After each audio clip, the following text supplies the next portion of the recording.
Day against drug abuse and illicit trafficking. তো এটা একটা গুরুত্বপূর্ণ একটা সমস্যা, যেটা আমাদের রাজ্যে তথা দেশে এবং সারা বিশ্বে এখন সর্বত্রই সমস্যা ছড়িয়ে পড়েছে। কিছুদিন আগে অবধি কিন্তু আমাদের ত্রিপুরা রাজ্য অতটা সমস্যায় জর্জরিত ছিল না। এখন আমরা বিভিন্ন কাগজে বা বিভিন্ন তথ্যের মাধ্যমে যেটা জানতে পেরেছি যে আমাদের রাজ্য কিন্তু এই সমস্যাতে অনেকটা জর্জরিত, এবং আমাদের বিশেষ করে যুব সমাজ একটা আস্তে আস্তে এই সমস্যায়, এই ড্রাগের কবলে ওনাদের সুন্দর সেই যে সময়টা ওদের নষ্ট হয়ে যাচ্ছে, এবং আমাদের ভবিষ্যৎ কিন্তু অনেকটা অনিশ্চিত হয়ে পড়েছে। তো এই সময়ে, এই গুরুত্বপূর্ণ সময়ে যে আমাদের সাইকিয়াট্রিক সোসাইটি যে গুরুত্বপূর্ণ একটা র্যালি আয়োজন করেছেন, এটা খুবই তাৎপর্যপূর্ণ। আমি ওনাদেরকে ধন্যবাদ জানাই এই গুরুত্বপূর্ণ পদক্ষেপের জন্য, এবং আশা করি ওনাদের এই র্যালির মাধ্যমে যেই মেসেজ ওনারা দিতে চাইছেন, যাদের উদ্দেশ্যে দেওয়া, সেটা পৌঁছে যাবে, এবং এই গুরুত্বপূর্ণ এই সমস্যা থেকে আমরা আস্তে আস্তে বেরিয়ে আসতে পারবো, এইটুকু আশা দেখে আমি আমার 26শে জুন আন্তর্জাতিক মাদক দ্রব্যের অপব্যবহার এবং অবৈধ ওষুধ পাচার এর বিরুদ্ধে যে অভিযান, সেই অভিযানকে সামনে রেখে ইন্ডিয়ান সাইকিয়াট্রিক অ্যাসোসিয়েশনের ত্রিপুরা স্টেট ব্রাঞ্চ আজকে যে র্যালির আয়োজন করেছে, সেই র্যালিতে যারা আপনারা এসছেন সবাইকে আমি আমার আন্তরিক শুভেচ্ছা এবং অভিনন্দন জানাই।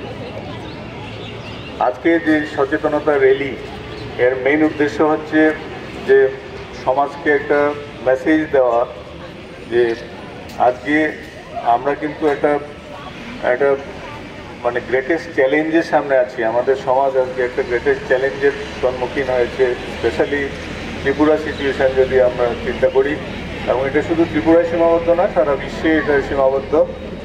এবং এই যে ওষুধের অপব্যবহার, তার যে শুধু অপব্যবহার করছে, ওকে ধ্বংস করছে না, ওর পরিবারকে ধ্বংস করছে, ওর কেরিয়ার নষ্ট করছে, অর্থনীতি নষ্ট করছে, এবং এটা ওকে উদ্বুদ্ধ করছে কিছু ক্রিমিনাল অ্যাক্টিভিটিতে জড়িয়ে পড়ার জন্য।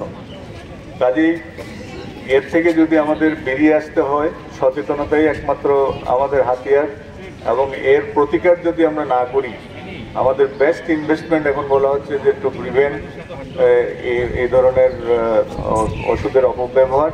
অ্যাট দ্য সেম টাইম আমরা যেটা বারবার বলছি যে যতক্ষণ পর্যন্ত না আমরা সাপ্লাই চেইন ব্রেক করতে পারবো, যতক্ষণ পর্যন্ত ড্রাগ অ্যাভেলেবল থাকবে, এটা জাস্ট আমি সিম্পল উদাহরণ দিচ্ছি যে প্লাস্টিকের জিনিস ব্যবহার করা এবং না করা। বাজারে গেলেই আপনি প্লাস্টিকের জিনিস পান। যতক্ষণ অবধি আমি সোর্সকে ধ্বংস না করব, ড্রাগের পাচারকে বন্ধ না করব, ততক্ষণ অবধি আমরা যতই সচেতন করি, এই কিন্তু চলতে থাকবে, বিভিন্ন রূপে চলতে থাকবে। এবং তার ফলস্বরূপ আমরা দেখছি আগে আমাদের রাজ্যে চ্যালেঞ্জ ছিল শুধু এইচআইভি, এখন চ্যালেঞ্জ হচ্ছে ট্রিপল ডিজিজ আমরা যেটাকে বলি। আগে শুধু এটা এইচআইভিতে সীমাবদ্ধ নয়, এটা হ্যাপাটাইটিস বি পরিসংখ্যান বাড়ছে, হ্যাপাটাইটিস সি পরিসংখ্যান বাড়ছে, এবং খুব টেন্ডার এইজ যেটাকে বলি, স্কুল গোয়িং এবং college going, early college going বাচ্চারা কিন্তু এর শিকার হচ্ছে, অনেককে মৃত্যুবরণ করতে হচ্ছে। কাজেই আজকে আমি আমার আর এই আলোচনা দীর্ঘায়িত করব না, আমরা এখনই আমাদের র্যালি শুরু করব, এবং আমি আবারও সবাইকে ধন্যবাদ জানিয়ে আমি আমার বক্তব্য শেষ করছি। ধন্যবাদ। প্রথমত আমি আমাদের director of health service professor Tapan Majumdar স্যারকে ধন্যবাদ জানাই। আমাদের আবেদনে সাড়া দিয়ে উনি এই র্যালিটাকে ইনগ্রেট করার জন্য চলে এসেছেন। আমরা বেশি দীর্ঘ সময় নেব না।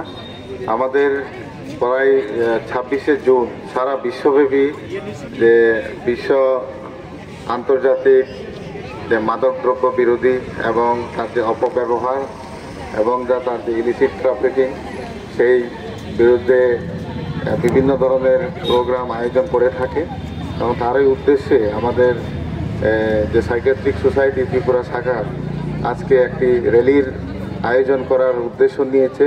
তার একটি কারণ যে আমাদের সমাজের সকলের মধ্যে এই বার্তা ছড়িয়ে দেওয়া যে নেশা এখন রাজ্যকে এবং সারা বিশ্বকে, সারা দেশকে যেভাবে গ্রাস করছে, তাতে আমাদের যুব সমাজ খুব একটা বিপদের মুখে আছে, কারণ আমাদের যুব সমাজই হলো আমাদের দেশের সম্পদ, এবং তারাই যদি ধীরে ধীরে এই নেশার মধ্যে যুক্ত হয়ে পড়ে, তাতে শুধু একজন ব্যক্তি দুর্বল হয়ে পড়ে না, তার ব্যক্তির সাথে থাকা পরিবার, সমাজ এবং দেশও কিছুটা হলেও অন্ধকারের দিকে যায়। তো আসুন আমরা সবাই মিলে এই দিবসটাকে এভাবে পালন করি।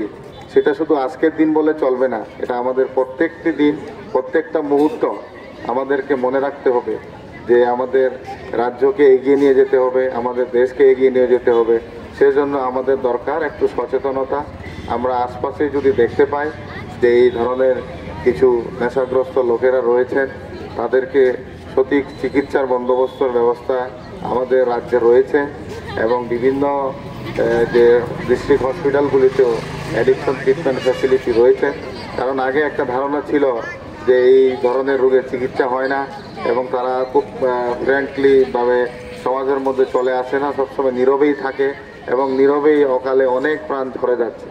তো আমি আর বেশি দীর্ঘায়িত করব না, আসুন আপনারা সবাই মিলে আপনাদের মিডিয়ার মাধ্যমে আমি আবেদন রাখতে চাই সমাজের সকল স্তরে জনগণের মধ্যে যে এই নেশার বিরুদ্ধে গর্জে উঠতে হলে আমাদের সবাইকে নিয়ে চেষ্টা চালিয়ে যেতে হবে। কারণ এটি একটি কোনো ব্যক্তি বিশেষের সমস্যা না, এটা এখন একটা সামাজিক ব্যাধি হয়ে দাঁড়িয়েছে।